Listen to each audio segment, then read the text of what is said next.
Hi friends, இன்றைக்கி பார்த்தீங்கன்னா மூக்கரட்டை கீரை. இந்த கீரை எத்தனை பேருக்கு தெரியும் தெரியல. ஆனால் இந்த கீரை பார்த்திங்கன்னா அவ்வளோ நல்லதான். இந்த நம்ம சிறுநீரக பிரச்சனைக்கெலாம் அவ்வளோ நல்லதுன்னு சொல்கிறாங்க. வாங்க அந்த கீரை எப்படி செய்கிறதுன்னு பார்க்கலாம். அதுக்கு பார்த்திங்கன்னா ஒரு கைப்பிடி அளவுக்கு துவரம்பருப்பு எடுத்து நல்லா வாஷ் பண்ணி வச்சுக்கலாம். இப்போ இந்த கீரையும் நல்லா க்ளீன் பண்ணி வாஷ் பண்ணிவிட்டு ஒரு குக்கரில் சேர்த்துக்கோங்க. அதோட நம்ம எடுத்து வச்சுருக்க துவரம்பருப்பு, இதில் பார்த்திங்கன்னா 10லேருந்து 15 சின்ன வெங்காயம், கொஞ்சமாக பூண்டு, அதுக்கப்புறம் 3 பச்சை மிளகா, 2 தக்காளி, பெருங்காயம், மஞ்சத்தூள் சேர்த்து அப்படியே கொஞ்சமாக தண்ணி விட்டு ஒரு 2 விசில் விட்டு இறக்கிக்கோங்க.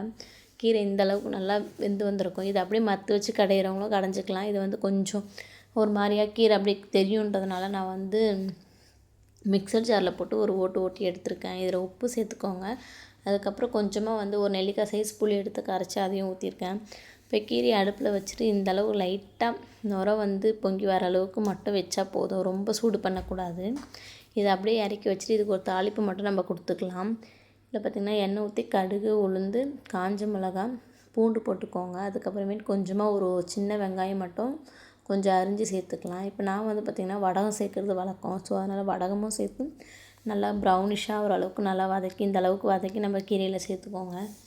இப்போ இந்த கீரை பார்த்திங்கன்னா சிறுநீரகத்தில் இருக்க வீக்கம், அதுக்கப்புறம் சிறுநீரக அந்த டியூப்பில் இருக்க பிரச்சனைக்கு எல்லாமே ரொம்ப நல்லது அப்படின்னு சொல்கிறாங்க. அதுக்கப்புறம் இந்த கீரையை பார்த்திங்கன்னா யாரெல்லாம் சாப்பிடக்கூடாதுன்னு பார்த்திங்கன்னா கன்சீவாக இருக்கவங்க, அதுக்கப்புறம் ஃபீடிங் மதர்ஸ், இவங்களாம் எடுத்துக்கக்கூடாது அப்படின்றாங்க. அதனால் நீங்களாம் கொஞ்சம் அவாய்ட் பண்ணிக்கோங்க.